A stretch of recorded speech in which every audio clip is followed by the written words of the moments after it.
girls. Oh, fool, don't you know the rules?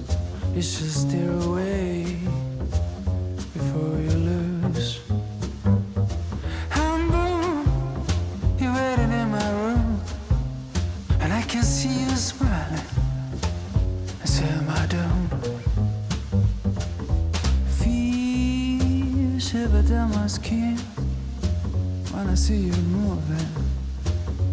I can't breathe. My mind is sliding down your hips, running down your curves, captured by your lips. And boom, you waited in my room, and I can see you smiling. I seal my doom. And soon he's gonna send his goons. The prize on my head, we're flying till the moon. And when it will be late to find a way to escape, they're gonna take your lipstick and mark it on my grave. I'm crazy for a woman, callous to the clues. The secret name was Trouble, and her tigers were the fuse.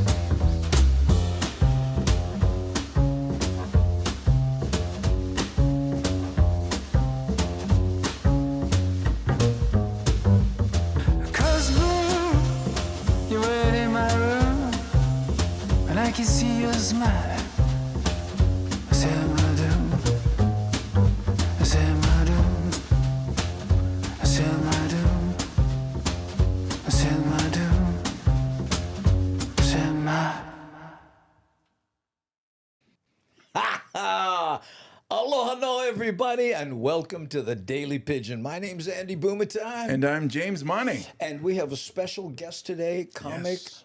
Graham Elwood, and he's got specials on the internet, and he's Mr. Podcast, so I'm a little bit gun shy because this guy organizes podcast groups and such. Well, you know about that. You were on one of them. Well, I gave him a Hawaiian name because he used to live here, so I call him Kalani Elwood. So, I don't know if that's accurate. Oh, I'm sure that'll work in Chicago. Yeah. Hey, Kawani, get over here. Yeah. But I'll tell you what, let's say hi to some of the Hammer Jane gang, and then we'll introduce Graham to them. What do you say? Let's do it. Let me show you the chat here. This is the chat, and we got Devin coming in. How's it, Devin? Aloha no, Sam Bittner. How you, brother? Michael Fujiwara. Mark Christensen saying, how's it? And there's Garrett Aoyong. Hey, you got it right today. Correctly this time. And there's Love Pat Pat. How's it, Andy and James? And the Hammer Jang Gang. Rick S. Mahalo. Could you enlighten me? What the hail is going on here? Oh, you getting a lot of hail? No, we're here. It was Here? here, yeah. I think Waianae side. Well, you know why? Because our alma mater is Hail to thee, O Waianae. So, boom, there, that explains it. I hope that helps you out, Rick S., because, right there. And here, how's it from Honolulu, Hawaii? All right, let's go back to the handsome cam right over here. Let's see. That's us right there. By the way, we have a new cam. We're going to introduce you to me. I've got cameras, and I'm not afraid to use them. That's right. Okay. Hey, Bryant Rose. Aloha no. How's it, Andy and James and the Hammer Jang Gang? And there's Medium 7-Up coming all the way in from Boston. This is the Daily Pidgin with Andy Bumatai and James. No way. It is. Believe it. Believe it. You can't believe you made it. Well, all the way from Boston, you know what I mean? But every summer, Miles comes here. In fact, we hung out the last time he was here in Haleiwa. And Getting there's our close. front row beauty. How you, Felicia? She came to our show at the Blue Note, sat right in the front, and we were checking her out. Okay. Hey, Lehuanani. Hey, hey, hey. Thank you for the tree haze. I appreciate that. Hey. That's right. Namaste Zen. Aloha. Aloha. Oh, look. Aloha. Nani aloha, Devin, Darlene, all the moderators. Thank you so much She's for missing Anne, yeah? Oh, yeah, and where? Well, Anne's in school. She's not here, but she's about. I think she just finished her classes, and she's gonna be our digital marketer. Oh, And that's what she studied these last few months. So there we go. digital marketer. That's right. And speaking of digital heroes, we have our guest today that we're going to bring in on the second segment of the TV portion. But I want to introduce him to the Hamajang gang right now. Met him at Stand Up Honolulu. I know he's your good friend. You were on one of his podcasts. Yes. Please help me welcome Graham Elwood. How's it, Graham? What's up? How you, brother? I'm good, man. You know, How you guys doing? I got to tell you, I was being perfectly honest with you. I'm a little intimidated by someone who like creates things called Podfest. You know, you've been podcasting for how long now? Oh man, we started doing my first podcast. Actually, the first podcast I did was called Comics in Combat, where I would interview other comics that had gone to Afghanistan and Iraq. Because I've been Troops. I thought you were talking about Barstow and I mean, it's pretty similar. Barstow and Afghanistan is pretty similar. Very similar. But Oh. yeah. So and how many years ago was that? Did you say? I'm sorry. Well, I did that like early in the days of podcasting, 06, 07, something like that. And then we started doing Comedy Film Nerds end of 09. We did that show for 10 years. And I co-produced with Dave Anthony and Chris Mancini the Los Angeles Podcast Festival for 6 years. So I've done all Now, this. were these audio podcasts, or or did you do video in most of them? You know, this was early days of podcasting. So it was just audio. Where now, like what you're doing, you have an awesome setup here, by the way. Like Thank you. everybody is realizing that you should be live streaming and audio and putting it on all these different platforms now. So it's I think that's where it's headed, or where it is now. It's where it's come from. It's just the audio side, and that's what we were doing. So now it's really cool to see how the medium has taken off. I mean, directing the movie Earbuds, which was we started filming that in 2014. We released it, I think, in 2016, and everyone was like, podcasting had been around like 5-6 years, and people kind of seen it. Now it's like, oh my goodness, there's people like huge, Making money. My Favorite Murder, like podcast being bought and sold for millions of dollars, and it's just like, man. It's almost who doesn't have a podcast. Wow. Yeah. It's easier to name the comics that don't. Yeah. I know. If you meet a comic and you're like, you don't have a podcast, I'm like, you okay? I mean, are you all right? Yeah. Like, All right, man. you okay, bro? Like, I'm going to get that dialed in. Yeah, because Graham is one of the people that got me to get into podcasting. Where he was, you and Mancini, when you guys were doing the Comedy Film Nerds, we're talking about it. There's Anne, by the way, showing face. Wow, she must have graduated and finished up her final stuff. She's specializing in digital marketing, Graham. Welcome. Nice. And she was just, not just, but she was in our chat talking. I introduced her some stuff, talked about, oh, that's kind of cool. So I showed her analytics, and she just, you get those people that go bing, and they just get it. Yes. Wow. I should By the maybe way- talk to Ann, because I could use a digital expert for my stuff, man. Hey, shh, quiet, me first. Shotgun. But definitely do that. But I tell you what, we're gonna do a little. We're gonna do a segment for television, Graham. Okay, James and I do that first one, that first 8 minutes, and then we'll come back. We'll bring you in on the second segment. But in between, we always talk to the Hamajang gang because booze bagas. Like Poppy Cheney right here. Poppy Cheney is a pilot, and he helps the firefighters control the forest when there's blazes, and he teaches other pilots how to do that. Very interesting, right? Hey, Mad Kevin respect for that. Frazier saying how to Ann. Yeah, we haven't seen Ann in a while. It's like she's, doing a little homecoming here. When you are ready, the teacher comes. Ah, that's so true. Okay.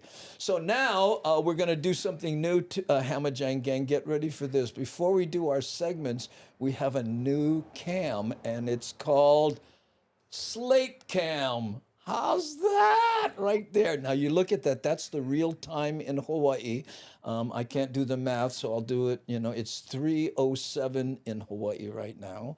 Yep. But for this, it's there. So this is 129, which is season 1, show 29, and this is the first segment that we're doing. Yeah. Right there. It's even got the guest name down there. Right, see that? Guest name and Daily Pigeon 129.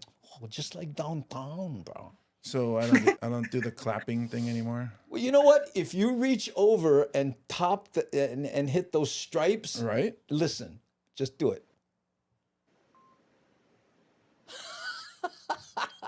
I love that way better now. And we get the color bars, so that when I'm editing, we can make sure that we're all. Sorry, in Mo'o it. Cam. Mo'o Cam been retired. Well, let's say let's apologize to Mo'o Cam. Okay, Mo'o Cam. Now you can just eat bugs. Okay. You can make home video for your family. Right. Yeah, we put a camera on a little gecko, and he sits up there, and that's how we do that. Yeah. He litters. His tail keeps falling off, but it's like, come on, Gecko Cam. Okay, I'll tell you what. Let's start. Let's do the first segment of our television show. Straighten up your collar. Oh yes. Collar's a little off. Collar's a little There you off. There. Fluff the hair. Yeah. Check the teeth for salad. Okay. Hamajang Gang, you ready? Here we go. Okay. Start my timer and let me see. Yeah. Start the timer and then.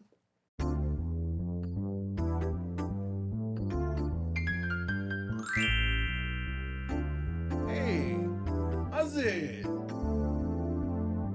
Like a full-time job. Yeah. Good thing neither of us are working. And then tell me what you have. So it's so funny.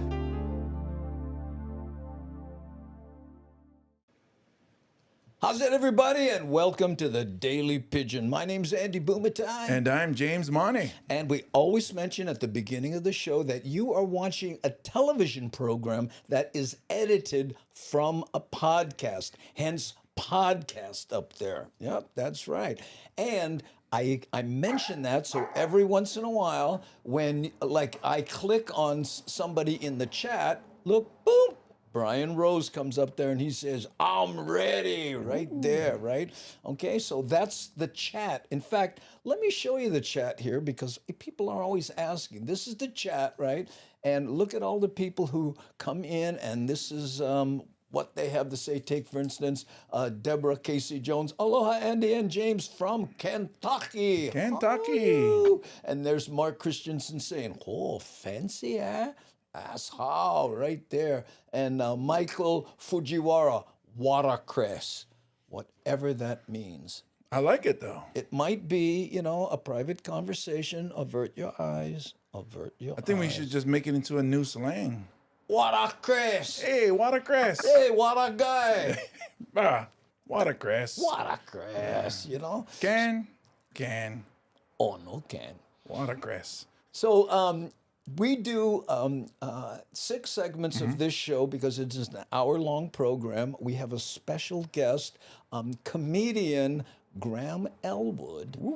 That's right. He has the Earbuds movie that he's done. I'll show you where to find that. He does podcasts, organized podcast organizations. Funny guy. And has shows coming up in Hawaii that we'll tell you about here coming up, okay?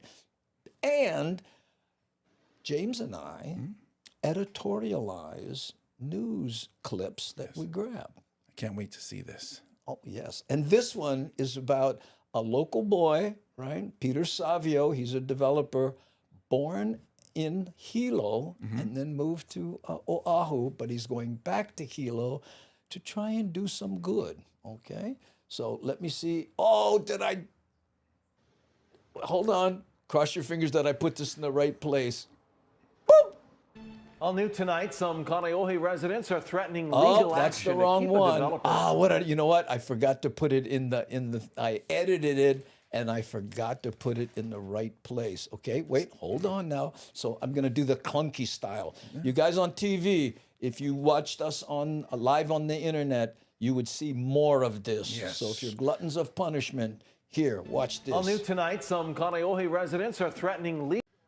A developer who was born in Hilo plans to invest up to $30 million to restore a 152-room condominium hotel on Banyan Drive. The proposed deal with developer Peter Savio goes to the State Land Board for approval on Friday, a Rick Daysog reports. You know Banyan Drive. Yeah. The Country Club where all the condominium comics stay hotel when on they Hilo's work there. Banyan Drive has seen better days. The I'll 6-story, say. 152-room hotel was built in 1969 and is in need of major repairs. Did you ever stay at this hotel? No. No, okay. I did, right? Before it was this rental property, they gave you an actual key. You know, like old with school? like a brass key, and here's your room. Whoa. The plan is to take the property, completely gut it, There's and Peter. then rebuild all of the interiors. We're only going to keep the exterior structural components of the building. So basically, it's going to be a brand new hotel. Developer Peter Savio says he Basically. plans to invest $20 to $30 million to renovate the Wow. building and restore it as a mid-priced hotel. Currently, it's being used as a rental this. property. This The looks deal like in our own every hotel I ever stayed in on the road. the land and its staff is recommending approval of Savio's renovation plan at the State Land Board's meeting on Friday. Only one other bidder submitted a plan to renovate the hotel. But even if his proposal gets approved Only? by the land board, Yeah. Savio says the deal is still challenging. This microwave we comes with the proposed this- property, by the way. Interest rates were lower. The market was a little better. We're kind of hitting a bump in the road right now. Savio is very that looks familiar like, with the property, Ari having South once shirt. managed the nearby Uncle Billy's Hotel, I wouldn't which know. was partly Look, damaged watch- by fire last year and now lies abandoned in ruins. Uncle He Billy's says restoring the burnt. Country Club condominium hotel will not only create 200 jobs, but will help revitalize Hilo's Banyan Drive area, which has become a haven for the helicopter. homeless. I'm born in Hilo. Look I'm in a the Hilo upper boy. corner, I left when I was DLNR. rather young. Look, And I is really that an wanna Ari go South? back and help the No, I don't community. think so. Rick Daysog, Hawaii News Now. God, I remember that. It was- Bringing back the Thi- thi- memories. This is the key? Yeah. Oh, wow. What a trip, you know. Flashback. I mean, Well, retro. what happened? I was doing a fundraiser for somebody, Oh, and that's you can't why. complain about, hey, Yeah. how come I'm not at the Nani Law or whatever, right? So we have this hotel, and personally, I don't care. I've stayed in some serious dumps. Oh. You don't, as long as they don't have bed bugs. I was going to say, you toured in the 80s, so I'm pretty sure it's way rougher than Yeah. that hotel. Oh, I followed John Fox into some rooms, so I promise you. Look, I know Graham heard that and just went, no. That's right. That's why the coronavirus didn't even scare me in the least.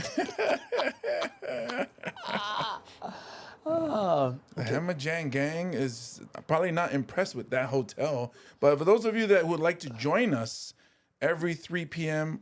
every weekday, Hawaii Standard Time, join us on Facebook, YouTube, Twitch, Twitter, LinkedIn. Yeah. We would love to have you in our live chat. And Puppy Cheney says, well, at least you know where it is. I frequently forget where I put almost everything.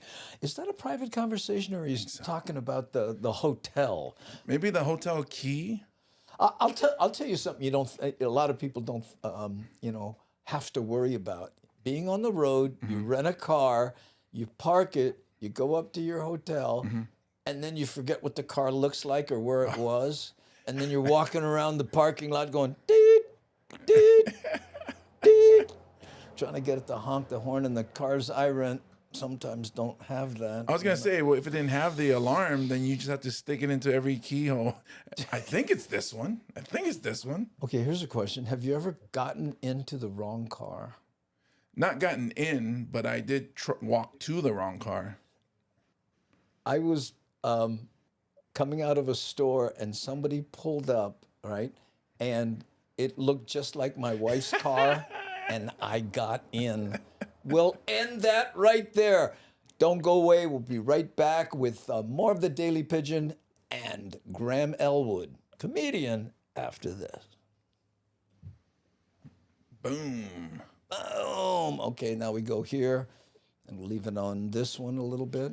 Try seeing if you can advance that without blowing it by hitting the plus sign. Without blowing. Well, because if not, then you have to hit the keyboard. Oh, right there, right there. No, a little more. Yeah, right there.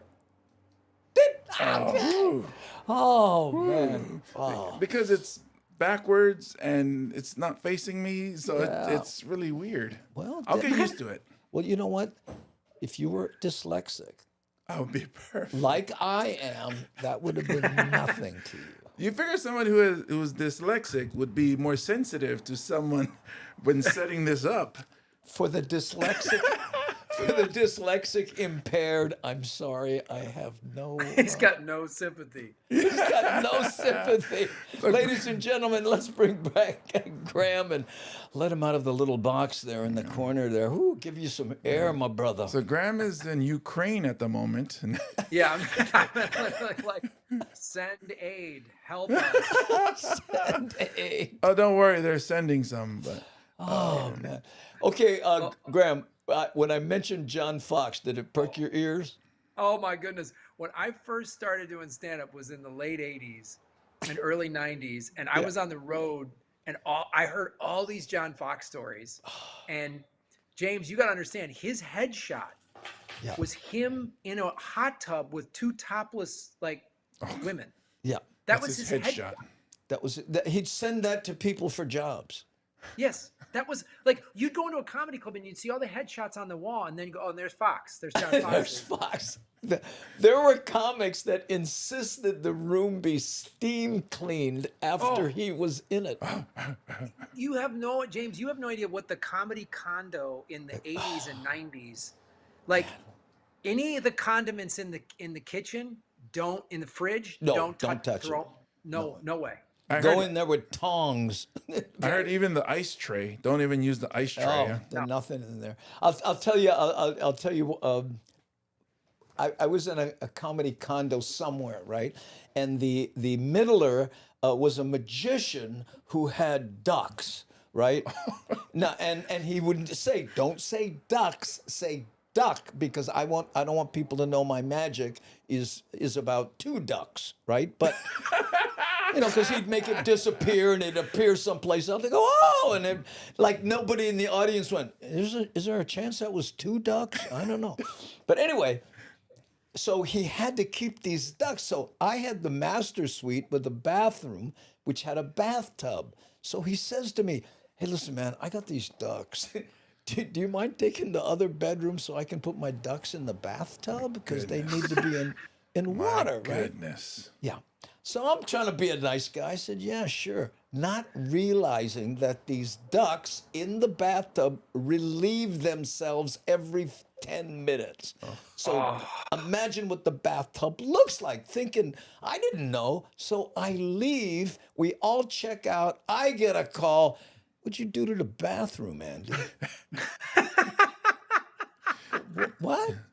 You made a mess worthy of two ducks. Yeah, I mean, they were going to charge me for cleaning it because they had to go in there with like hazmat gear and stuff. It's like, oh my goodness. The comedy Reese condo. Paul.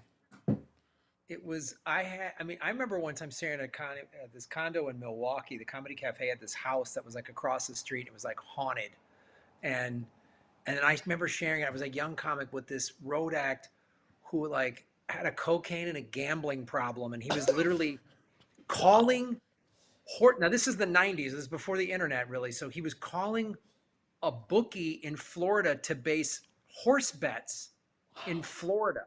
And he was like, burned through his check. He got advances. And so by Saturday night, he was like working. Broke. Yeah, he was broke. He was broke by Saturday. Wow. It was Amazing. Yeah, thanks, Rick. I did bring him up after I saw you. I hope it's better. Some people are saying I should bring up your volume a little bit, only because he and I are just so loud. Yeah. Do I need to adjust it on my end? I think, Rick, is this better? I cranked it on my side. All right. Give me a little, and I'll look at my sliders here. I'll tell you another great comedy. Yeah, you know what? condo story. You could come up just a little bit if you've got it. If you got a little headroom. see if I can move it. Yeah. You guys sound fine. Oh, Ellen says we sound fine. So we no, no, if it's not easy, Okay. if it's not just a slider, don't worry about it because I still Okay. got a little here for you. Okay. All right, let's come back and do the first segment. What do you say? Segment 2, first Yeah. segment with Graham. We're gonna do segment 2. We'll be back. Let's see, we came out. Boom. Yeah, there we go. Okay, let me reset that. Let me go to segment 2. Click. Oh, you got Yeah, back to look, and Kevin Fraser says, sounding good to me. Okay, and then the cam looks good. Wait, hold on. Let me get this off there. And we what? No. Oh, you're gonna slate it? Yeah. Oh, I knew you'd like that. Boom. There we Give go. me some colors. Yeah. Okay. Okay. So now, wait. Let's check out Kavika Kahi Apol's post here. Can you post the names of your guests? I think more people would tune in. In the beginning, when we run that video, their name is on the top. Our guest, Graham Elwood, is on the top of the guest thing. And then again, when we post them after the fact, we do their names. But thank you for the suggestion, Kavika. Appreciate it. Okay, now I'm gonna start this. Boom. And we are back. Ladies and gentlemen, thank you so much for rejoining the Daily Pidgin. And you picked a good show to watch. I know there's a lot of other choices out there, and cat videos are compelling on the internet. However, tuning in to watch this one was a great choice because we have comic Graham Elwood here. Ooh. That's right. Let's bring him on and prove it. Here we go. How's it? Oh, Graham, there you are. You got the full screen setup here right off the top. We got him in a box, ladies and gentlemen. We have him in a box. Yeah. I bump everything around here. I'm the. What's up, guys? How you doing? Doing good, man. Thank you for being here. Where are you coming in from? I'm in beautiful Santa Monica, California. We just got done with enough rain. We have all been getting 2 of everything and putting it on a boat. So the 40-day tour. It's great. You know what I'm saying? Hey, you know what? And I'm hoping this makes it to TV. Before you get to Hawaii, but you got some Hawaii gigs planned. Oh yeah, I'm really excited. I'm going to be doing April 27th. I'm doing Maui at the Playground. April 28th, I'm in Kona. And April 29th, I'm at Stand Up Honolulu. So I hope people can come out. It's great to be back there and go to GrahamElwood.com for tickets. You lived in Hawaii for a while, didn't you, Graham? Oh, yeah. I loved it. I lived in Kauai for 7 months and then Oahu for 21 months, a little over 2 years or just under 2. I mean, I absolutely love it. I want to get back because it's, I miss it, man. Yeah. Aloha. In the chat, it was great. It was great doing all the shows and hanging out with James, and I think we hit every Zippies on Oahu that we could. Oh, James went to Zippies? I know. Alert the media. Hey, Graham, here's one of our moderators, Ann Ware, talking about your appearances. I don't know how well people can see that, but that definitely is where you're going to be. And you know what? I do have your website. See if this works. It's been button hell today. You know how that goes. But yes. Let me push this. Bing. Hey. There we go. So this is Graham's website and where you would go if you want tickets or to see what's going on. Here are the podcasts he's involved in. We can still hear you. Walk us through what we're seeing. So yeah, if you look there, so my show on YouTube is called The Political Vigilante, and you can also watch it on Rockfin, which is like a YouTube kind of competitor. It's another platform there, and it's blockchain, and they pay us in cryptocurrency. Earbuds is the movie that I directed, and Government Secrets is another podcast there. And then if you scroll up more, then you'll see this is my new special, Manifest It, which you can watch on YouTube. It's through All Things Comedy, which is Bill Burr's company. And then you can sign up for the newsletter, and then there's the documentary, and then if you keep scrolling down, you get. And you can still you can buy earbuds. I have a little bit of well, there you go. Buy earbuds or I'll slap you with a karate chop. Yeah. There we go. And here's the appearances. Yeah, those are all my tour dates. So you can see Maui, Kona, Honolulu, Phoenix, and Tucson are all my current tour dates. So it's a great way to come see a live show. I know you got a lot of people, some people on the mainland, but whatever. Sure. Come check it out. And you can buy tickets right from this site. Yep, go right to that site, grahamelwood.com, and you can sign up for the newsletter where I'll about once a month. I don't really inundate people too much with new stuff going on, the shows, and everything like that. Yeah. And you get a free vegan smoothie recipe when you sign up for my newsletter. I was gonna say mostly good way to see Graham as social media at his Instagram and TikTok. Yes. Yeah. And you know what? I have a little clip that I grabbed, from your manifestation show, and.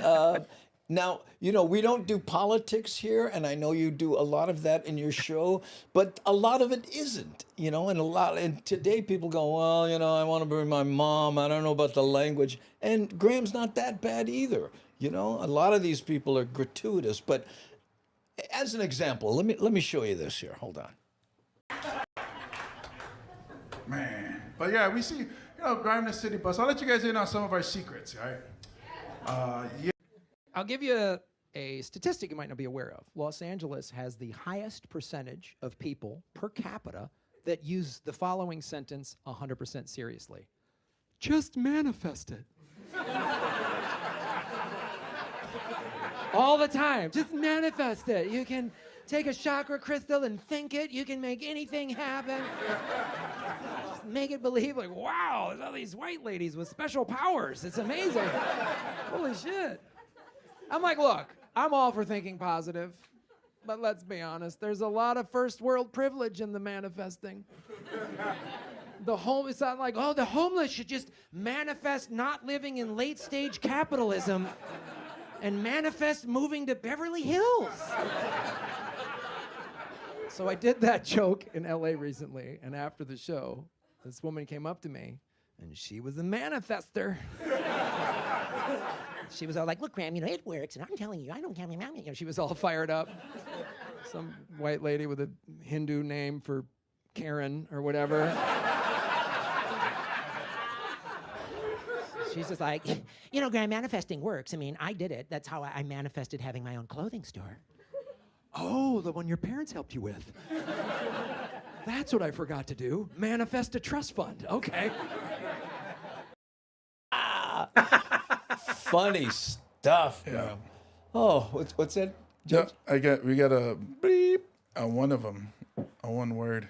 Oh, I already marked it. I'll let you know when. We ignore it and we just move on. Yeah. We don't draw attention to it.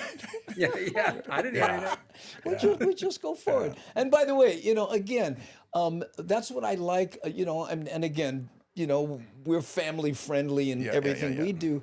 But when someone talks like someone normally talks, right. that doesn't bother me. But it's not like, hey, this effing guy was walking on an effing, and he saw this effing dog, and then there was an effing. It's just like I don't get it. It's just.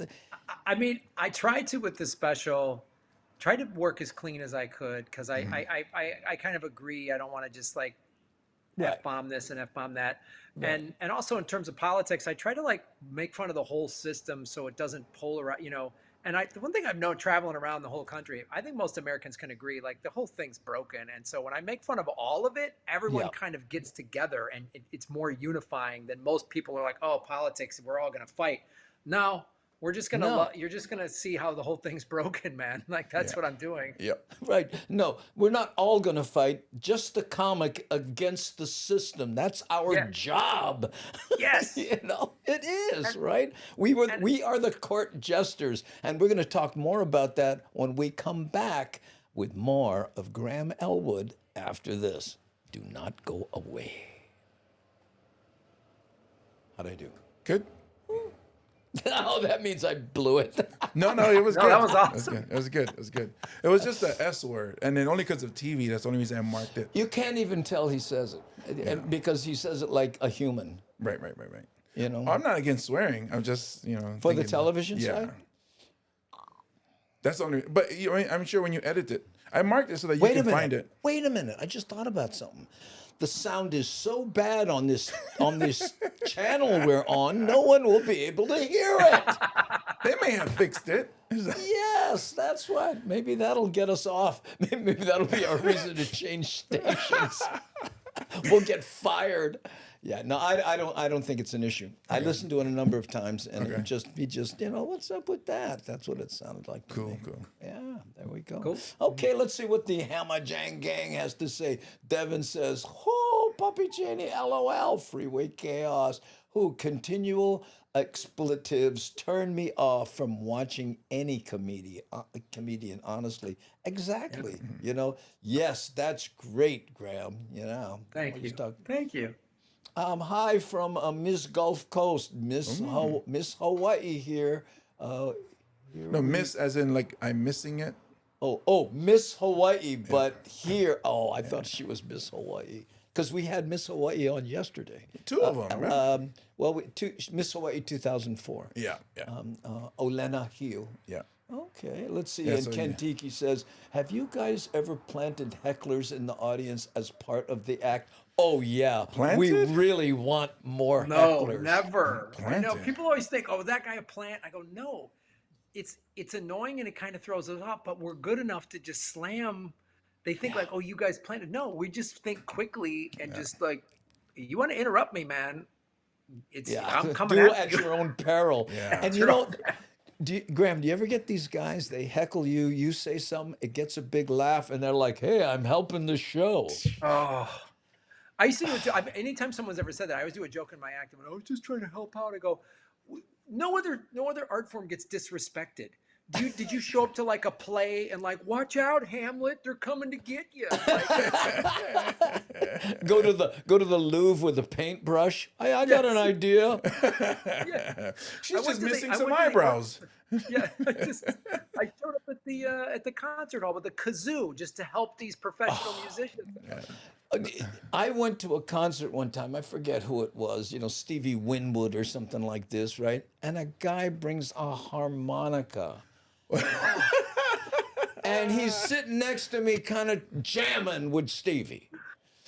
And I was just like, bruh, go audition some other time. Okay? Yeah, like nobody paid to listen to you, man. Nobody paid to listen to you. Hey, Hey, Michael- Michael C. Hall, speaking of comedians, right there. Yeah. You know Michael. He's in Texas now. He's no longer Oklahoma, although he's Oklahoma based, and he's getting married in April. Oh, Michael, until you said the married part, I'm going to go, so what happened in Oklahoma that made you move to Texas? A beautiful woman by the name of Amy. Oh, there you All go. right. My Right daughter's on. name is Amy, so there we go. Whew, yeah, I know. Look, Ann Ware says, that's nuts. The hecklers, crazy. Yeah, and my friends, when I tell them, oh, yeah, we have a show, they go, oh, I'm going to come, I'm going to heckle you. I was like, you can try, but I'm pretty sure you're going to lose. Yeah. You know what's weird? I don't get heckled a lot. I should knock on wood, but you know, I mean, there were comics when we were at the Comedy Store in the main room that they'd heckle everybody. Then I'd get up there, you know, all ready, and they wouldn't heckle me.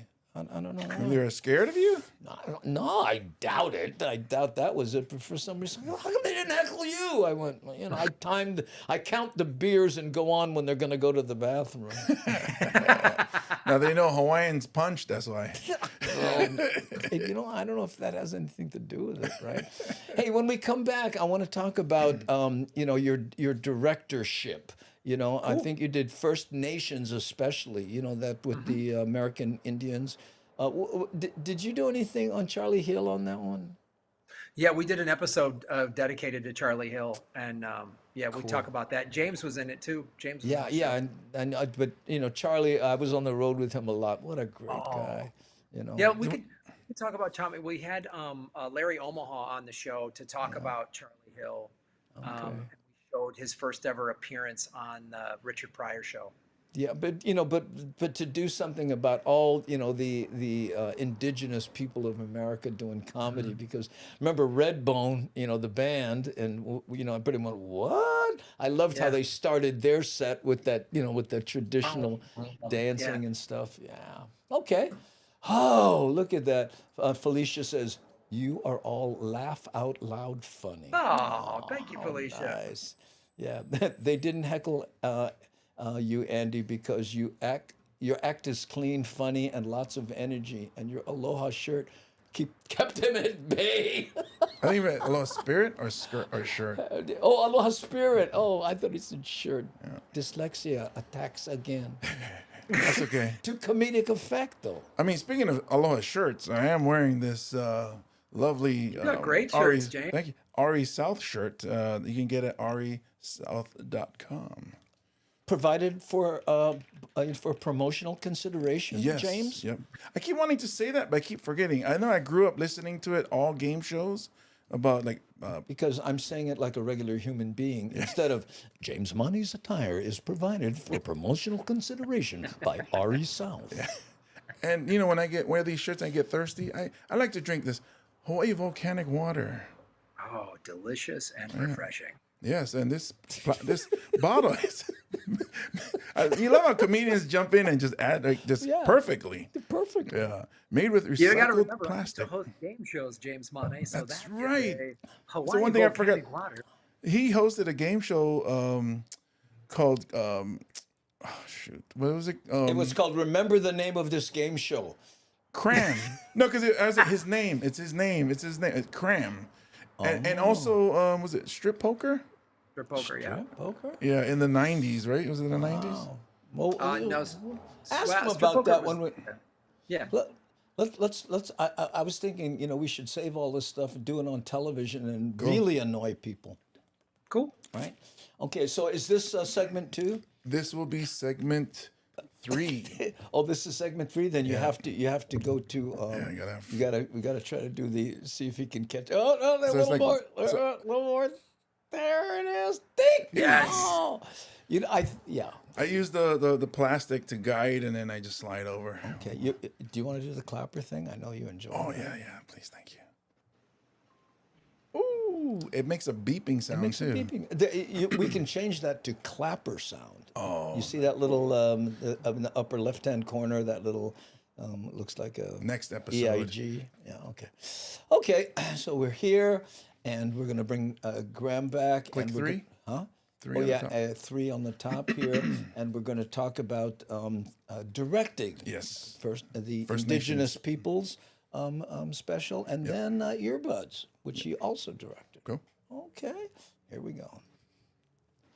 And we are back, ladies and gentlemen. Wow, you're still here. I'm so proud of you, both of you. Thank you so much.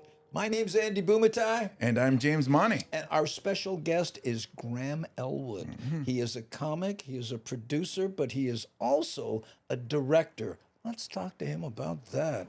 Hey, Graham. What's up? How's it, guys?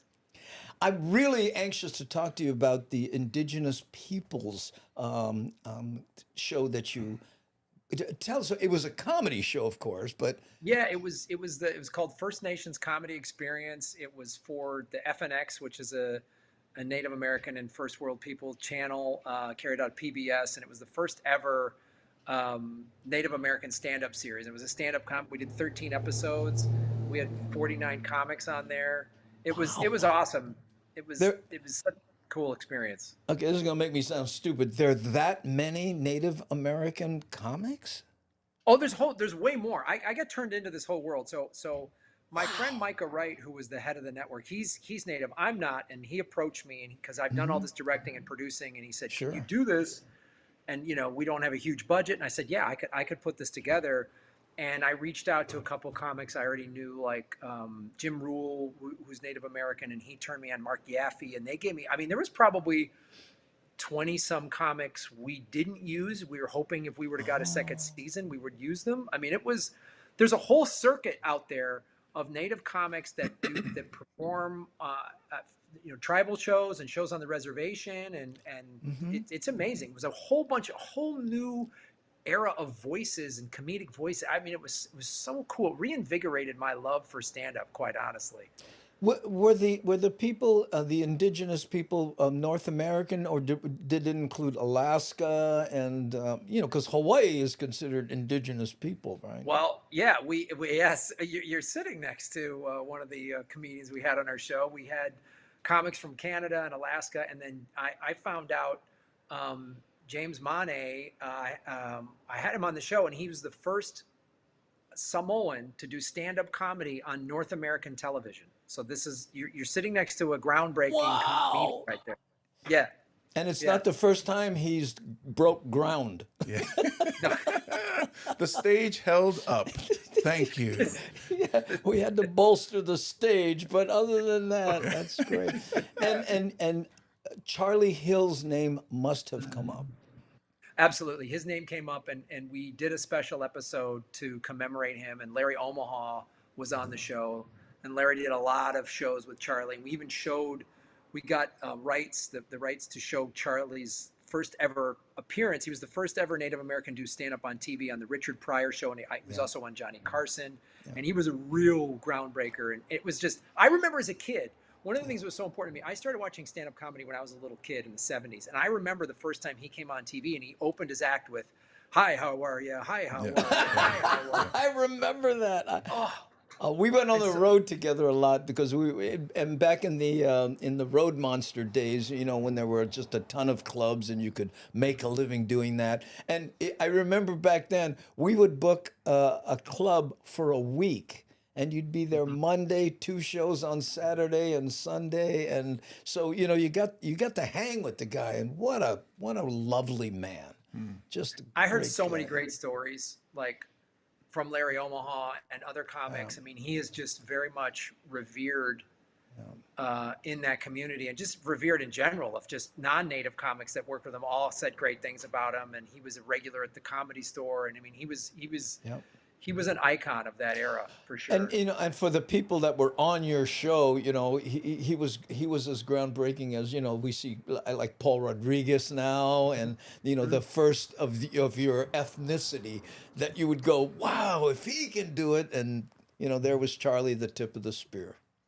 Yeah, man, I saw some of his later work too. Some of the, especially from another series he had done, or a special, I think, where he came out and he would go, 1 little 2 little 3 little white people, 4 little 5 little 6 little white people, and then he goes, "Not that funny now, is it?" When I do it about you. Like, that's a great way to open a show, man. Oh my God. He had guts, but he did it in such a way that you went, what? Guess what? And again, there's the comic, showing you the mirror, right? Mm-hmm. Mm-hmm. Do you ever have people say, "Graham, you're generalizing about ethnicities or people in your act"? Do you ever hear that? I mean, look, I'm a straight white guy, so I got to be careful of what I say, or I'm going to get canceled for everything. So self-awareness. Self-awareness. Very important. Oh, yeah. I did. So that's why I just make fun of the powerful. I just make fun of billionaires and politicians, so no one can accuse me of going after. I'm a straight white guy. Gotta be careful. Come on, Graham. I can't. Tell him your Samoan jokes, Graham. Tell him your Samoan jokes that he was telling me in Zippies all the time, Graham. Come on, spit it out. I remember I got the closest I ever really got in trouble, and this was in San Francisco of all places, right? And this guy had been beaten up, and they were calling it, a hate crime against homosexuals, right? And it was a high-profile thing. And I got up there and I go, "How come you never hear, that maybe the guy was just a jerk?" Okay, he was gay, but there are gay jerks. Come on, maybe the guy got beat up because he said something stupid. Forget it. Yeah, it didn't go well in San Francisco. Well, maybe San Francisco was no. Yeah, I'm gonna try to get in Texas and see how it works. It'll kill there. Literally. Hey, who's Mudit Verma? Yeah, he's back again. Local comedian. Yeah, there you go. I remember seeing him last time. We're talking comedy here, Vermit, so thanks for being here. Let's see. I'm going to the chat and seeing. He's on YouTube. There you go. Okay. So earbuds. Now I got about a minute left in this segment. Talk about directing earbuds. It was the coolest thing, you know. My Chris Mancini, we were both doing Comedy Film Nerds podcast, and we're both filmmakers, and we were also producing the Los Angeles Podcast Festival at the time. And someone was like, "Well, I want to make a movie about a documentary about podcasting." And Chris said, "He goes, Graham, we know more about this. We're both filmmakers. Let's do this." And so we're like, we produced it together, and I directed it, and we just we raised $140,000 on Kickstarter. So the podcast community, I mean, it was so cool. And we just, you know, it was such an amazing experience. We flew around the world interviewing people. It's just a love letter to podcast fans and the connection. We interviewed someone in Australia and Japan. It was just a great experience. So when we come back, we're going to talk more about that, because you mentioned, hey, listen, you know, this is how it started. We'll be right back with more of Graham Elwood after this. Ooh, I think I squeaked in. You got it. Under the wire on that one. You're hitting post now. I hit the post. You know what it is? It's this. It's the backslate. Oh, nice. How do we backslate then? Huh? We can't backslate then. Well, we don't. I'm just doing this as the backslate. Oh, I see. You know, so now I leave this on for a little while, and then I can find it. It still says 3. Oh, right. And then, but we should remember to advance it. Cool. Yeah. Good stuff, Graham. You're good at this, man. Darlene S. has a question for Graham. Okay, let's see what Darlene has to say. Graham, what made you decide to be a comedian? Were you a cut-up in class? Never been asked that before, I'm sure. Yes, I was youngest of 4, theater professor parents, so we were encouraged to perform, and then I was always in trouble in school. I get the same thing with me. I was always sent out of the classroom. Get outside until you learn how to behave. But you know what? And I think that a lot of people don't realize that, you know, there's a lot of people who are, you know, cut-ups in class or class clowns or stuff that, but the people that become the comedians, and Graham's a fine example, is someone who looks at a situation and goes, ink. Yeah. You know what I mean? It's slightly different. I mean, you know, case in point, your dad taking you to the death camp for a field trip. Yeah. He was just working on that bit, and we were at a stand-up Honolulu, right? And you were going, and you were doing that bit, and I went, OMG, that's comedy gold. Yeah. How did it turn out? It turned out great, man. Again, this is a great example when you talk about hanging out with comics. So Shoshonia Livingston, who's Navajo, and she was in the series, the First Nations comic. And we were out to dinner a couple years ago, and I tell her the story. I was like, and it just dawned on me. I was like, man, my dad, went to DACA when I was 6, and I was kind of traumatized. I was like, this is messed up. And she starts laughing at dinner and goes, you got to talk about that on stage. I'm like, wow, DACA's not funny. I can't talk about DACA. And she goes, no, it's your reaction to being 6. And what my dad actually said was, when I did bring it up to him, I was like, Dad, like a couple years ago, don't you think I was too young? And he literally said, I guess we didn't think that through. Like, that's the most my dad said. That's a very dad thing, you know. Such a dad thing, right? But then you relating it in school. So what did you do during summer, Graham? I mean, well, we kind of went to camp. Yeah. Whatever. I don't want to do your bit, but you guys, if you get a chance, you got to go see this, because it's just that, you know, again, that comedy perspective, how you take something and you look at it just differently than other people do, you know. Well, the other thing too, man, I want to point this out, like living on Oahu, you know, I worked on that bit a lot at Stand Up Honolulu, and at like and then Andy, we did another show together at Blue Note. Blue Note. Yeah, the Blue Note, yeah. And it was great to kind of have these, you know, and Stand Up Honolulu is, you know, mainly locals and stuff like that, but Blue Note's good because you get a mix of tourists and locals. So the tourists are good because you kind of get a sense of, like, they're from all over, so you're getting a little a sample of the mainland. And they're so not really tourists. cool. You know, at the Blue Note, you've heard me say it. You know, well, listen, I'm not gonna treat you like tourists because I'm assuming you're hip because you're here, Yeah. and not at the Polynesian Cultural Center. You know, and they're down with that. Yeah. Oh man. Okay. Here, look at Thomas the Turtle says another great show. Advance the slate if you could.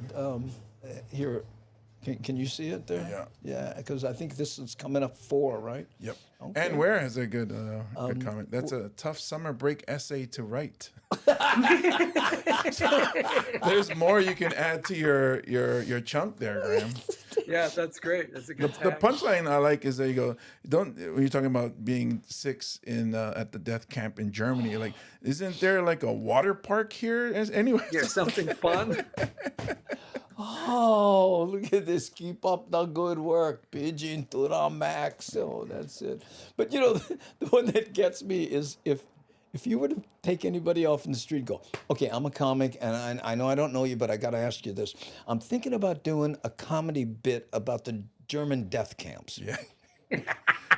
What, Fire away. work with me. What do you think? You know, and you know, without doing springtime for Hitler in Germany.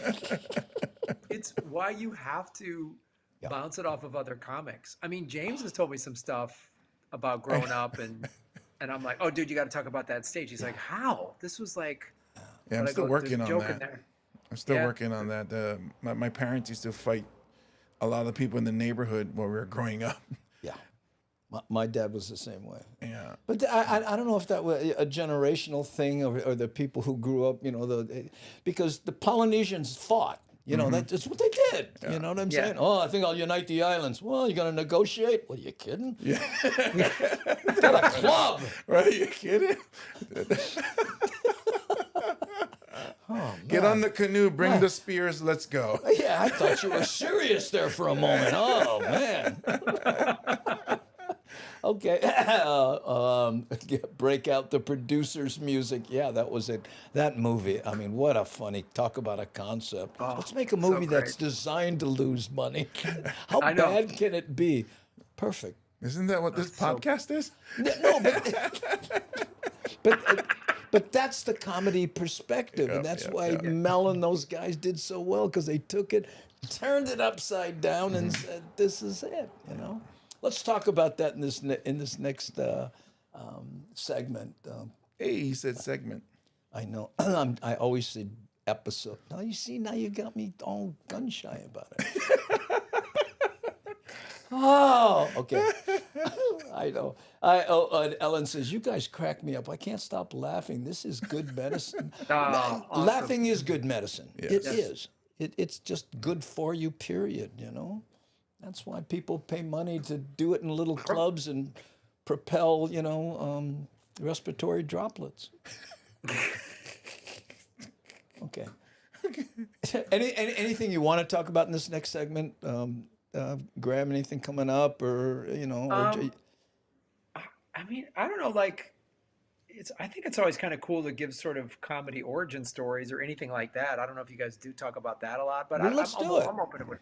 Okay. Well, I think some of the people that because Graham, we've talked about it at Zippy's a lot. Some of the names he brought up, you probably might know the same people.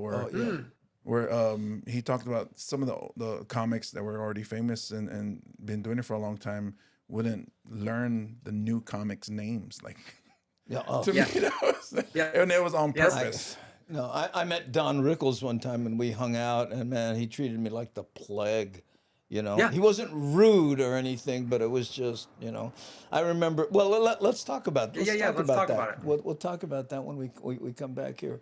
Okay, but let's listen to Mokihana here. She says, "How do your parents react when you tell some of your childhood crazy stories?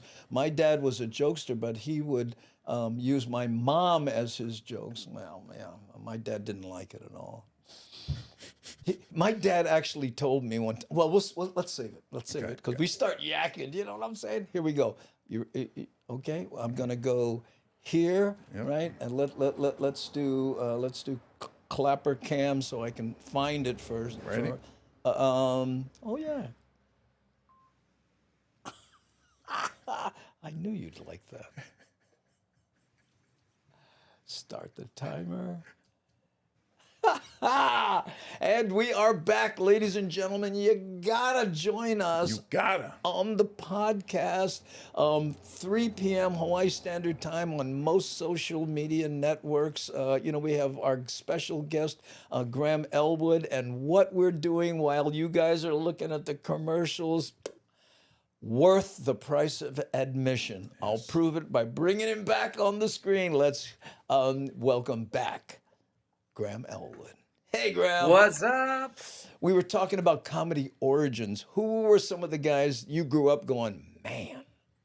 Well, I remember I started, I was a freshman in college at the University of Arizona. I was 18. So I actually got to open for Barry Sobel. Barry Sobel, yeah, I know him. Yeah, it was a really cool show at the theater. And Paul Reiser I got to meet him. And this is before My Two Dads, but The Diner had already come out.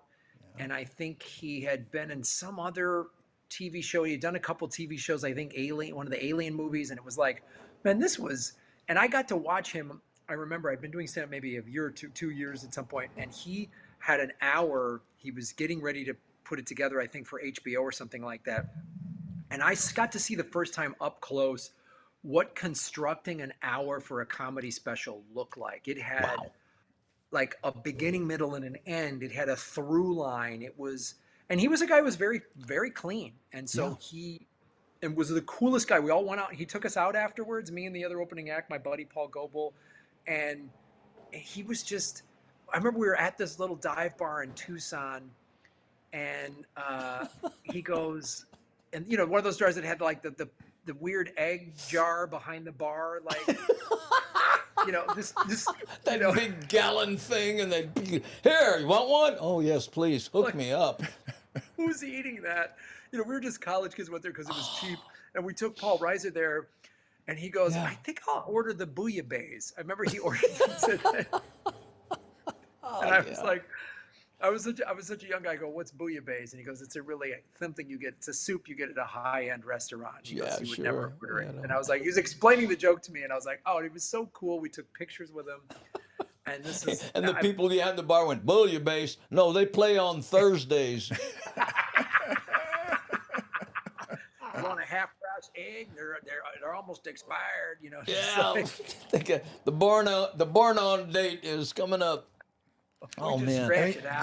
You did a lot of time in Chicago too, right? In the comedy scene there. Yeah. So when I graduated college, I went back to Chicago, where I was from, and that's where I really worked out and became a professional comic. And I remember there was a club there called Funny Firm that's closed now, and I remember when Bill Hicks came. And it was me and a bunch of comics sat in the back of the room and just watched him just light it on fire, man. Was he doing the drinking thing then? He was doing a little bit of that stuff, and you could smoke in the comedy clubs back then. This is like 93. So he's like smoking and like, and then. He was, I call him our generation's Lenny Bruce. Yes, he really was. I mean, he was that on fire and called out stuff and such. I remember he did a bit about the first Gulf War, and I was like, wow, you can do that? Like it was so amazing. And he didn't hold back at all. I remember, it was 93. So Dennis Leary was just starting to kind of blow up on MTV. Oh, Dennis. And another comic next to me calls out, what about Dennis Leary? Because Hicks was towards the end of his set, and he's like, any questions? And my buddy goes, what about Dennis Leary? And he goes, well, it's good to see my act from 3 years ago still working. Oh man, he started a show one time. He walked out with a cigarette and a drink and went, all right, ladies and gentlemen, I'd like you to all get ready for a bunch of stuff that you couldn't think of with a gun to your head. Let's get started. I mean, he was on like, fire, man. What? Yeah. But one of my favorite, he in California goes, yeah, California, wonderful place. Everybody's got white teeth and tanned faces. I got a white face and tanned teeth. Oh, but yeah, but you know, and all the and how huge he was in Europe, right? But That was, played little clubs here. Never broke I know. out like he did in Europe. Was it Edinburgh?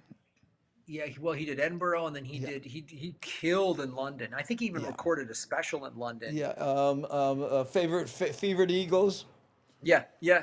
I mean, he was one of those guys, and there were stories about him all the time. And then he tragically got cancer and passed away in the late '90s, which was brutal. Hey, But- Budit has a question here, and he says, "How important is social media for newer comics today?" You know, I'm just 4 years in. I think, especially coming up in the late '80s and '90s when it didn't even exist. And I know Andy, you came up even before me, where you literally had radio. You had to get on late night TV. Johnny had to call 3 you television channels. Yeah, 3, and then maybe the hot channel started. I mean, like you had cable, but so social media, I think for the newer comic it's all on you. I mean, it's a great opportunity, and now, I'm seeing one of the reasons I did my special Manifest It was because I saw these comics get big social media followings by having a special and dropping 60-second clips. And that's what really is important. And James and I would talk about this at great length in Zippy's parking lots all over Oahu. After I would get the salad and fries, the only vegetarian things on the menu there. Yeah, vegetarian chili. Yes. Yeah. So good. Yeah. But to answer this young comics question, this kid, it's really important. You have an opportunity now to get direct access to your audience in ways that Andy and I didn't when we first started. And so I would highly suggest, and I'm seeing young comics, big 6-figure social media followings, and they're selling tickets in the clubs. Selling tickets. I was talking to Paul Ogata about that, and when we come back on this next segment, I want to talk about how Paul was saying it has helped them fill clubs, but it's kind of a double-edged sword because a lot of times they're filling that club with a bunch of people that watched them, stick a flare up their butt, and then now they're going, okay, you don't have any material? That was it? Yeah. So you still got to write jokes. you still got to write jokes. Be true to the art. I asked, right. I asked Richard Pryor one time, what's it like walking on stage as Richard Pryor? And he said, you get 3 free minutes. After that, you better be funny. Yeah. We'll be right back with more of Graham Elwood after this. Do not go away.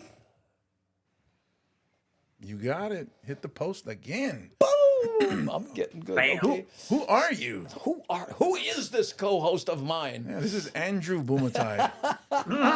There you go. Yeah. Ooh, we got an email message here coming in. You know what? I got to check this because I bumped this camera real bad, and we got your head in the shot. So, Which we don't want, right? no, it's not that. It's just when you look at that handsome Samoan man, hard to look at the chat right Where there. he stay? Where he stay? Where he stay right there. Yeah, Moodit is a local comic. Reese Paul is also in the chat as well, who's also a local comic. What's up? Okay. Yeah. Yeah, there we go. And look here, Charles Roseberry said, Andy started with Coconut Wireless, slow word of mouth back then. He probably forget when we met in the 80s. Charles, I forget, the name of my kids today. So, I'm at that age. I'm doing that thing where I go to call my kids and I'm using the dogs' names. You know what I mean? No, Mom, Dad. Oh, sorry. Do you need a walk? I'll take it. I will. Oh, yes. Some of the stuff that so Graham and I have talked about at Zippy's, and there's a lot of hours at Zippy's, where Graham grew up. I don't know if you don't mind. I spill the guts, I guess, or whatever is the story. Where he grew up in Chicago. There's mafia influence around. Oh yeah. Chicago. There was a little jazz club there. There was the Improv there that I used to play years ago, and there was a club called The Sun, and it was under the tracks, this little place. And the guy goes, "We're going to the sun tonight." You know, it was one of those kind of things. And I'm, "Oh yeah, okay." And then you get down there and go, "Man, what do you gonna kill me?" I mean, Yeah. you know, and everything looks like a set, you know, movie set. It's just really, and there was this big building that they had us staying in, and it was super secure, I remember. And one of the other comics goes, "Have you seen this building? You got to have an ID card, you got to have a key fob, you got to have a this, you got to have that, or you can't get in, or a pizza." Because these guys would walk in, delivery, beep, beep, beep, beep, and they just walk in. Oh, man. Oh, look at here. Victor Liu. Hey. Chee-hoo, all the way from up, American Victor? Samoa. It's my cousin. Hey, Graham. So that's my cousin that was at the taping of my episode at FNX. Right Oh, there on. he Yeah, is. man. Victor, how you doing, bro? Yeah, there. Phew. Comedy is this country's homage to the First Amendment. Yeah. One of the funniest things I ever heard was, "Hey, listen, man, you got to have free speech. How are we going to tell who the stupid people are?" That's a good one. You know what? When on this next segment, I want to continue with that social media thing, Yeah. and the downsides, and it's sort of a double-edged sword, I think, for a lot of these guys. you Yeah, know. and he's friends with Paul too. But Paul Legato was talking about where he goes to the shows and then they sell out the shows, but these aren't stand-up comedy savvy crowds. Yeah. They're there just to see their fan, the person they're a fan of, and then so the people who are there for comedy watch it and they're disappointed because the Yeah. person who's from social media doesn't do stand-up comedy. Okay. Yeah. Is this still segment 4, or or is this 5?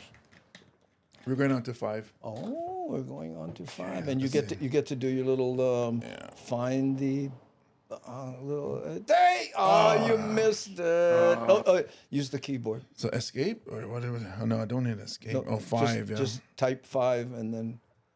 45 is good. Okay, now yeah, now hit 5. Boom. There you go. Now hit return. yeah. Hit return. There we go. There we go. Nice. Fat finger. Yeah. But hey, I had the wherewithal to hook you up with the keyboard. Appreciate that.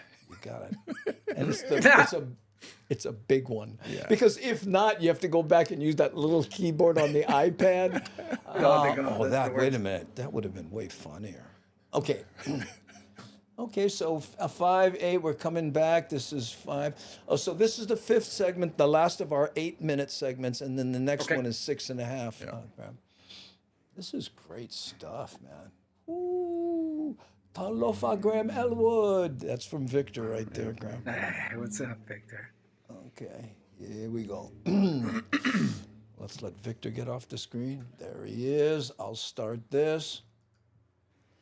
And we are back with more of the Daily Pidgin and our special guest, Graham Elwood. My name's Andy Bumatai. And I'm James Money. And we mention that because we're about to be eclipsed by our guest, Graham Elwood.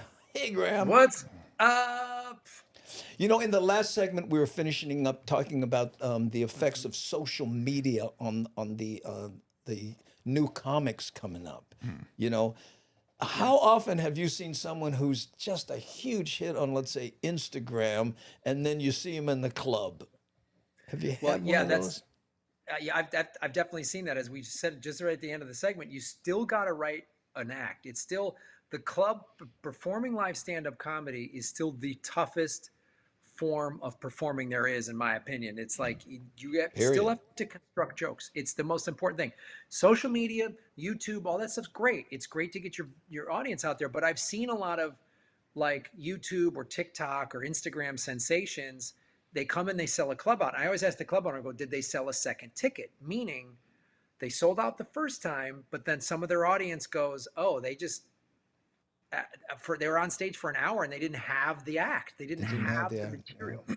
And so they come through town a second time and they don't sell the club out because they didn't have the hour behind them. So as I say to a young comedian, you still got to get on stage. You still got to you got to listen to your act. You got to record it. You got to fine tune your material. You got to start cataloging and stockpiling material. This special that I did, there was some material in there that was like older stuff that I repurposed, and then there was a lot of new stuff. Probably 60% of it I wrote on Oahu, but you have to really learn how to structure it and how to put it together. Again, going back to the conversation, James was asking me about comics I came up with, and I worked with, some famous comics, but also some just seasoned road professionals. One guy was his name, Nick Carmen Cosentino, and he was headlining when I was in my early 20s, and he was probably late 40s or 50s, my age now. And I said to him, and I'd been doing stand-up, 5 years, 6 years at that point or something like that. And I said, I some of this stuff, I'm just going to get rid of it. And he said, don't. Keep all your notebooks. He goes, you might 10 years from now, 15 years from now, you might figure out a better way to tell that joke because you're a more experienced comic. And I was like, oh, all right. I guess, all right, old man, but he's completely right. I've been doing this now for over 30 years, and he's totally, there's jokes. I had a premise. I just couldn't figure it out. But now I can. And so back to what the young comic asked, and to any of the young comics watching, you got to keep always working on material. And I always say, mahalo, Monday, for sure, brother. And your writing process and routine, what time you do. I know some comics that are very disciplined in terms of they sit down and they write. Yeah. I just write when stuff happens to me. Yep.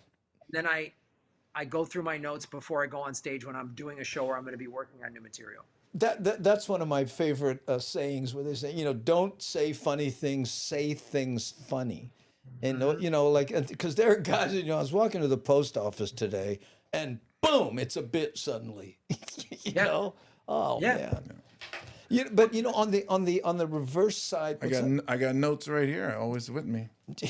And Paul Ogata was saying that there were people huge on social media, packed the club with a bunch of people who wanted to see that guy. He was middling, and then Paul comes up, and they're like, "What's this?" Because it was actually stand-up comedy. Yeah. So sometimes but you're right about that second ticket.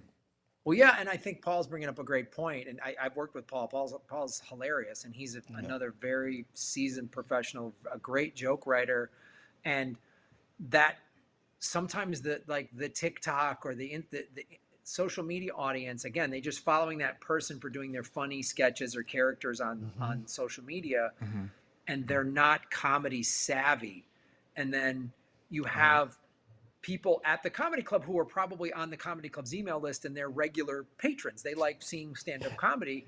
And so they're used to jokes and bits. And that was when Kehau was here, right? When she said she went to an amateur comedy thing at the Stand-Up Honolulu, and she says they need to work on joke structure. There's no punchlines with a lot of things. It's just the basics are not there, and that's the sad part. And that's what I see a lot in our scene with the new comics here in Hawaii. They just say something silly and it's other comics laughing. And I tell them, who are you performing for? Are you performing for people that buy tickets or the other comics? Yeah. But Go ahead. I'm sorry. I was just going to say, unfortunately, it's not just exclusive to Oahu. I've seen this a lot of comedy scenes and open mics. There's always a handful of comics, and I say, you're playing to the back of the room, meaning just the comic sitting in the back of the room. I go, it's great to make the back of the room laugh, but how are you going to get hired as a professional comedian? You have to work on your joke structure. And if you're just doing inside jokes to make other comics laugh. Well, here's a name from the past, and that's Rusty Warren, right? When she was the female Lenny Bruce of that period, the highest paid female comedian, talking about sex and how women liked it, which means her albums came in brown paper packages back then. My mom used to buy them, right? And she said, I got to tell you, it's show business, and business is the bigger word. Yes, it is the bigger word too, and it's again I've done all this directing and producing, but when I realized about a year ago, I was like, and James and I talked about this. I was like, I've done a couple albums, but I've never done a full special. And I was a little like kind of beating myself up a little bit because I'd done all this directing and producing, which is great. But I said, I was looking at comics that I'd come up with who had bigger followings, and they had all done 2, 3, 4 specials. And that's what it's about, the material. You got to come up, you got to hone your material. And that's all they did. They weren't trying to be directors or producers or any of the other things that I was doing. And I saw them, they just worked on the material. They just focused on it. So it really kind of inspired me to go, all right, I'm putting this special together. I was going to do one but it got shut down during the pandemic. And that's when it was really great to just be so zeroed in on this. Mm-hmm. And I started last spring, I'm doing this, and I started posting clips on my Instagram. And I got the date in October. I'm shooting this special, and James and I would talk about our sets all the time. And then like when I worked with you, and you even gave me some like, hey man, you might want to add this or this to the aliens are teenagers bit. Yeah, the aliens are teenagers bit. Oh, you know what? Let's talk a little bit about that process when we come back, because we've been doing it a little bit on this show, and people are going, "Is that how comedians talk?" I go, you can't do it in a room by yourself, and we'll talk about that when we come back with Graham Elwood after this. Cool. Yeah, Mooded. You just gotta go, and sometimes you just gotta bomb. I still going, but my whole backslide it. Just tap the. Okay. Yeah. My Polynesian Cultural Center bit now, which is about 10 minutes funny. Yeah. I bombed at it a month ago, and because you just have to get the words out. I think Paul Ogata mentioned that too. You just have to get the words out. And then what happens when you bomb, or for me anyways, the brain starts working. It's like, oh, how can I make this better? So the next time I go up, it's a little funnier. The next time it adds, and every time I go back up. I don't know if this is a good analogy, but there was a guy, I ride one of those one-wheel things, those balance board kind of skateboardy things, right? The Hawaii float one? I like the float like things. And anyway, I surfed all my life. You surf, Graham, you know what I'm talking about. So you're looking for that flow, right? But anyway, there was a guy trying a very difficult trick, right? And he said, it turns out that my hand this much made the difference on losing the trick or making it. And I was thinking, with comedy, sometimes it's that one word. Yeah. Yeah. And it's how the one word. Go ahead. The inflection. Is that what you're about to say? The one word, and then just how you say it. Or how odd numbers are funnier than even numbers.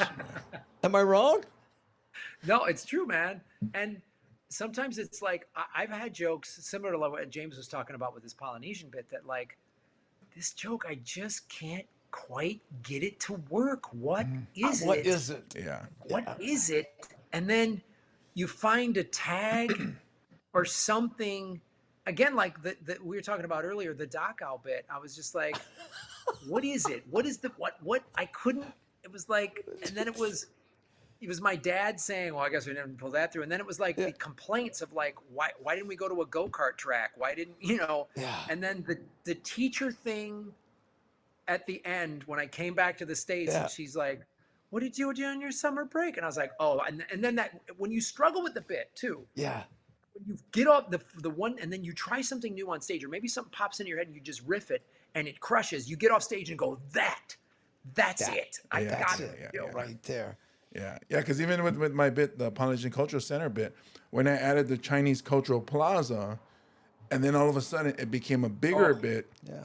And then I started to look at it like it's not just Polynesian Cultural Center, it's all luau's, it's all, Hawaii tiki shows, things like that. So we're the only state that does that. And then the beautiful thing about that too, when you're working on an hour, you found that Chinese angle to it, and your exploration of that makes the Polynesian joke funnier, but then it also, James, fits into your whole hour of being Samoan and all that other stuff. That's And the other thing that's being added to the AAPI group. And Yes. that's where, so like that's the whole thing when they start talking about Asians and then people start getting uncomfortable and they said, you guys forgot that I mentioned they added me to their group so I can do these jokes about them. Ken Tika here says comedy is serious stuff, hard to master. I think it was D.B. White who said, dissecting comedy is like dissecting a frog. You find out how it works, but it kills the thing.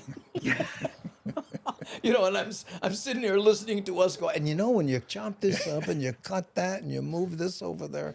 Well, the one thing that I've always take with me is what you told me. I forget who you quoted, but when you said the most difficult thing to do in show business is comedy, and then the most difficult thing to do in comedy is stand-up comedy. Well, it starts before that. The most difficult thing to make a living at is show business. Mm-hmm. Within show business, it's comedy. Within comedy, it's stand-up. Yeah. But then, so that's why, like, when I meet other stand-up comedians, I'm always open to help out, or because it's a small group of us that are trying to do this. Because the odds are against them. Yeah. Against us, I like- should say, against us. When people say, I want to try, when people go, I want to try stand up, I'm always like, go for it. Because it's like paddling out in Big Surf. You're going to get your head handed to you, and you're probably, and a lot of people are going to go, nope, I'm not doing this again. Especially the guys that watch cats ripping and going, how hard can it be? Give me that board. I'll show you how to do that. Yeah. And then stand up, I always say to people, I want to do stand up. And I go, well, after that about fifth or sixth open mic, after your friends from work stop showing up, then and laughing at everything where you have a false sense of, you think, this is easy and I got this. Then you're going to have to do a show in front of people that don't know you, and you're going to bomb. And you're going to have to sit in that parking lot and go, do I want to keep doing this? And that's what I have. That's why I've never performed on a cruise, because if you die, you're locked in with those people for a week. Well, then you got to perform again. Oh yeah. Oh, don't remember. Okay, let's do this last. If we can do one, if you're okay with this, Graham, the Afghanistan, would it be okay to mention that? Sure, man. Yeah. Yeah, because he performed for the troops in Afghanistan, and he documented it. No, and let's not mention that. I'll make him seem like a nice, patriotic guy. What are you kidding? Well, I like to point out he was crying in it because he thought he was going to die. Oh, well, there's that. Because that's what friends do, right? There's that. Like the video when I was watching it, I was like, oh my goodness, my friend is scared to death right now. It's terrible comparison. Yesterday we had Olena Hiu on, right? And she had a double mastectomy because preventative. Because breast cancer, runs in her family, right? And she said people would give her grief. Isn't that kind of, a radical thing to do? She goes, trying to save my life? Oh, yes, I'm sorry. Yes. Was that offensive to you? I was under the water and I was trying to come up, and they said, "Isn't that a radical thing to do, to come up for air?" Yeah. Reese Paul says, talking about Afghanistan. Ooh, talk about a fear of bombing. Wah, wah. Thank you. Good night. I'll be here all weekend. Okay. Race Paul, ladies and gentlemen. Reese Paul. Let's hear it for him. He'll be here all week. Tip your waitresses and bartenders. Catch him at the Ha-Ha room. Okay. Let's see. I literally called a radical. It's literally called a radical mastectomy. Oh. Yeah. Oh, wow. Okay. As opposed to what? Playful mastectomy? Yeah. Mellow. Okay. Psych. I didn't really want it. Can you put it back? Okay. We got to knock out this. Yeah, We're coming up on. Come on, Graham. Come on, Graham. Yeah, like it's his fault. And we're going to 6, right? Correct. On the clapper. Yes, we are, and I'm going to. This is like watching. That one of those games where you have to pull the doll out of the machine, watching your hand come over there. it really is the club. That's the worm. Yeah, like the claw machine. That's what it is. That big claw machine. Okay. Let's see. Now we're here, and I'm gonna start this. We got 6.5 minutes. This is a short one, Graham. And here we go. We are back for our last segment. Hang in there, gang, because Graham Elwood, James Monty, and I have been talking comedy, and it's off the rails. I gotta tell you. Oh, the club days. Do you miss them? The club days. I still love the clubs, man. I don't want to be on the road like I was, traveling that much. But I still there's nothing like being in a club that's packed. That's why I take my special at the downtown Zanies. It's this old club. It's 120 seats. It's just got that. There's just that vibe, man. Yeah, there's nothing like it. You started at Zanies, though, right? Yep, that was one of the clubs I started at in Chicago. My photo is on the wall. If you watch the special from when I was 22, I look really young. You were the light-colored Boys to Men guy with the vest over the shirt. The voice of the. And I loved, and I'm blowing a punchline, but he says, "I'm glad they took it from the waist up so you couldn't see my acid wash jeans." Oh yeah, it was 90s. It was hardcore. Oh 90s. man, at least you don't have one in a members only jacket. Okay, we'll stop there. Woo, hey, Doc Bailey crane machines. Oh, did we mention? We haven't mentioned Doc Bailey cranes. We're doing the TV portion, so you'll see his. It's one of our sponsors, a good friend of mine, Doc Bailey cranes, and equipment. Yeah. Hey, Graham, so you've done a documentary and performed for the troops. I wanted to make sure that people on TV get to hear about that.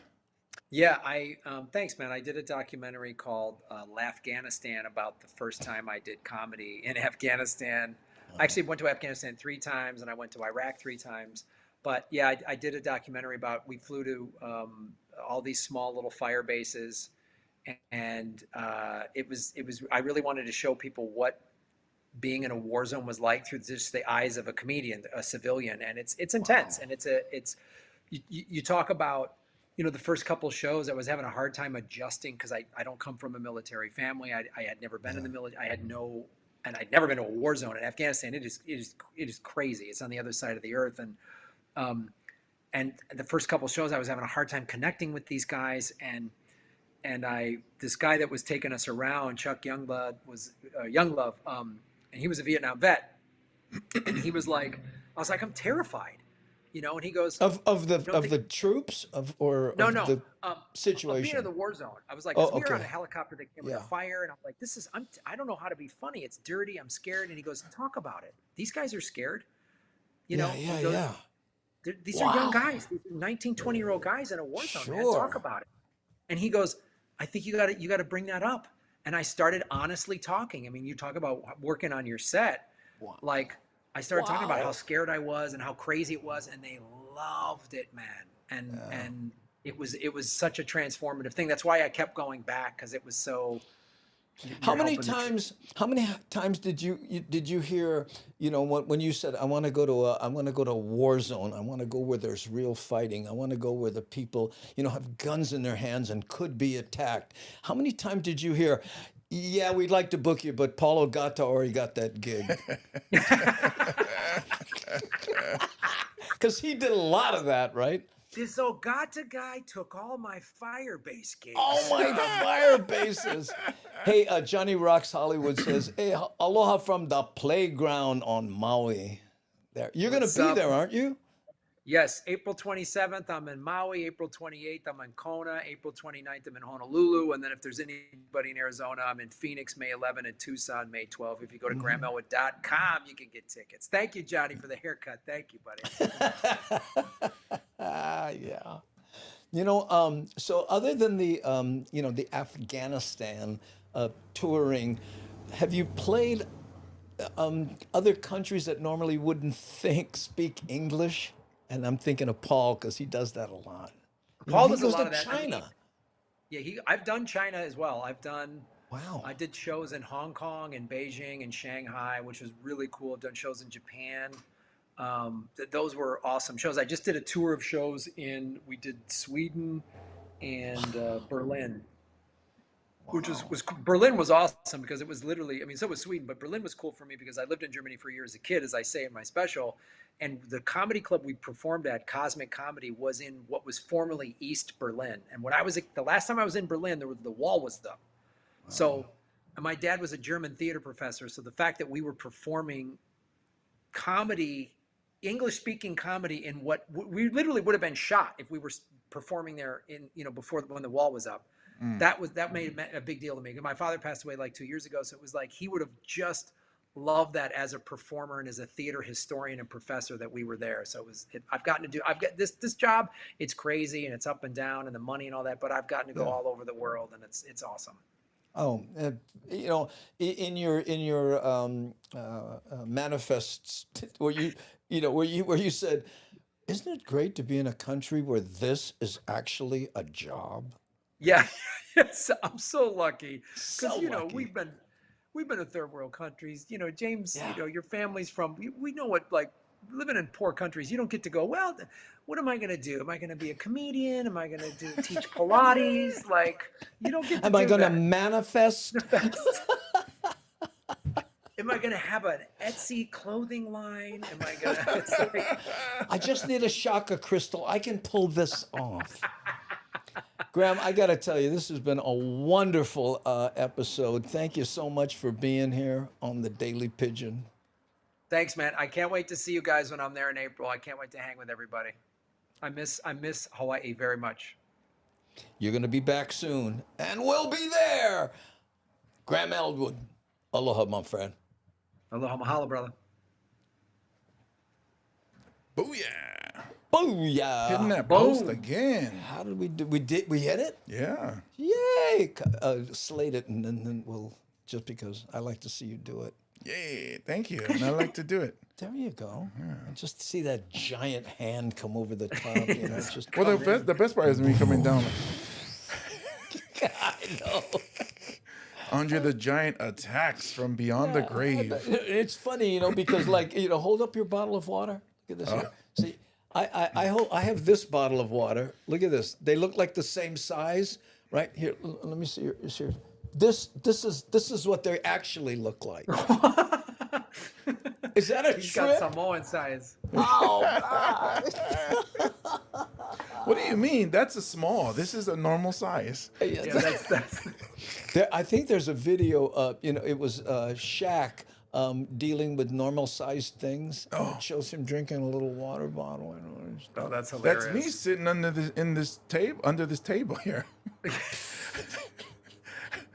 I was worried about the keyboard, but yeah, okay. So I think that's good.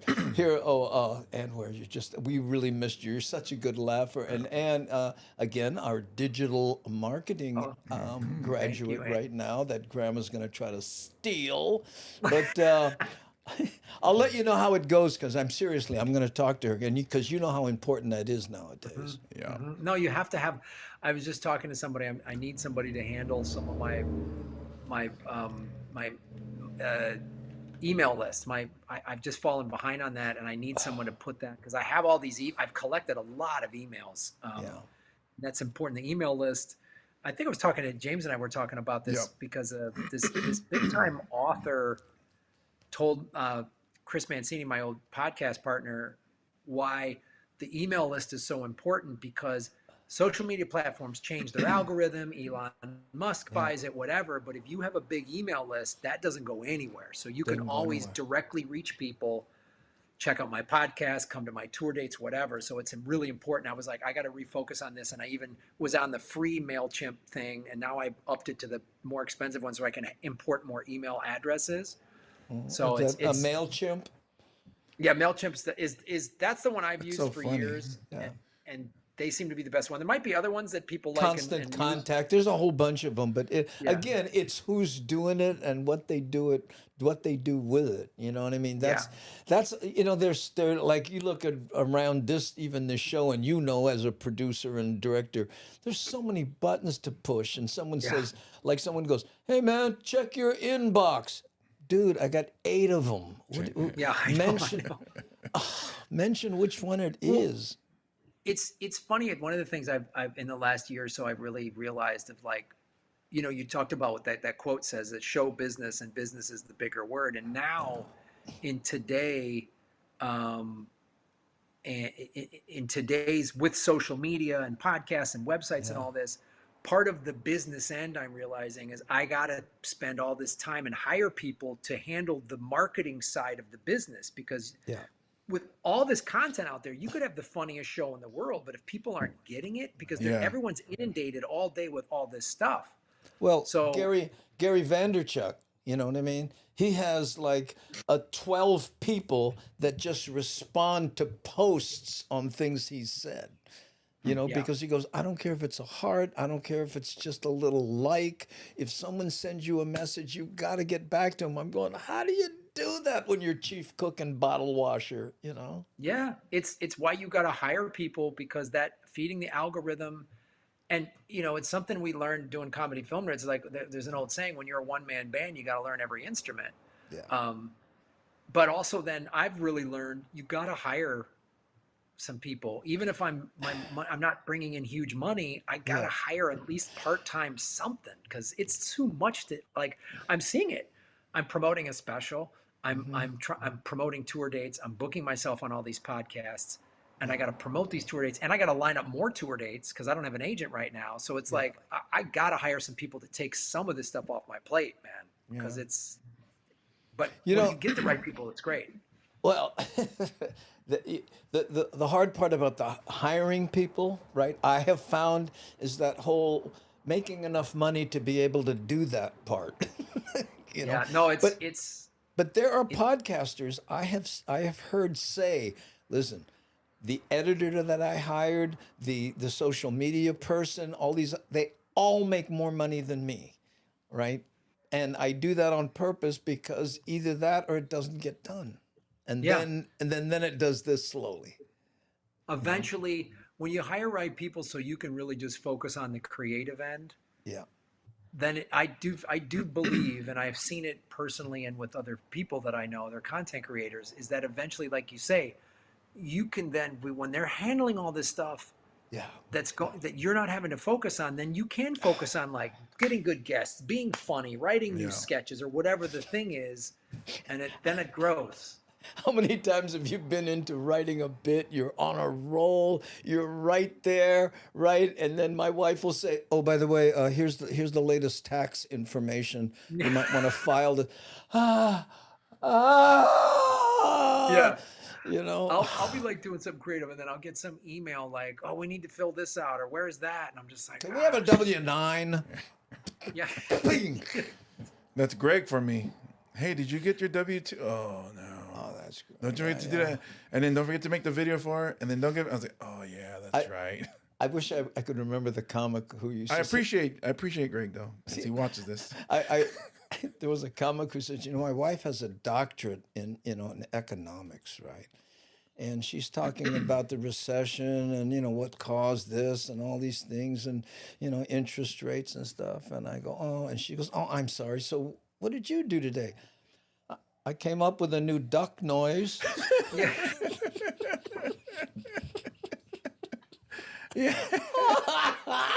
It's like, oh, okay, honey, that's great. I found a new tag to my boner joke. Is that helping out? Like... You want to hear it? No, I'm good. I'll watch it in the club. Yeah. Anyway, man, this is the kind of stuff we could just go on and on about, but I got to tell you about. Thank you so much for being here, and thanks to all the Hamajang gang for your great questions. I know, I get sucked into the kind of stuff, Graham is talking about, and I hope I haven't, not responded like I normally do, but I got to tell you, am I wrong? No, you're not wrong. Oh, dude. But I appreciate. Thanks for having me on the show. Yeah, I appreciate it, man. I know I'm always calling Graham, and I'm hearing how busy he is, and and why he doesn't answer my calls. Because he works. Because he's working. Come on. Yeah. Yeah, Graham must be doing good. Well, what makes you say that? He's not returning my calls. He actually on Instagram reached the 10K that we both were talking about. That was our landmark, our benchmark. We got to reach 10K. So congratulations. All that stuff, Thanks. so important. And thank you to our moderators, and thank you to anyone who gift subbed or donated. Thank you to our Patreon people. Thank you to all the people who are members on our YouTube side. We have a membership thing going there and all that stuff. That's one thing I'm just lousy at. And remember to subscribe and hit the like button and click the bell and all that stuff. I just suck at that stuff, So Hey, Trish Smith. Trish Smith says, "Hey, Graham and James, look forward to seeing you two Trish at the the Dish. playground on Maui." Yes, we'll It's see you in Trish Maui. the Dish, on-air personality, radio station in Maui. Oh, that's great. Her boyfriend is Chino LaForge. Yeah. Oh, Stand-up that's comedian. right on, yeah. I just got a call from a disc jockey whose name escapes me on Maui, and we're going to be at the Maui Arts and Cultural Center on whatever day it is, the 28th, I think, April 28th. And it will be myself. No, is it April? April 28th? Well, hold on. I might, I was gonna say Graham is Graham be on Kona, right? Here, it's April 28th with myself, Frank DeLima, and this is something I should be doing throughout the whole show. But yeah, you know what I'm saying. All right, good. I build all this cool stuff like this, you know what I mean, and then never use it. But that's okay. All right, gang, we're going to push the button. Thank you so much for tuning into the Daily Pidgin podcast / television show. And once again, thank you to our special guest, Graham Elder. Mahalo, guys. Mahalo, bro. Aloha no.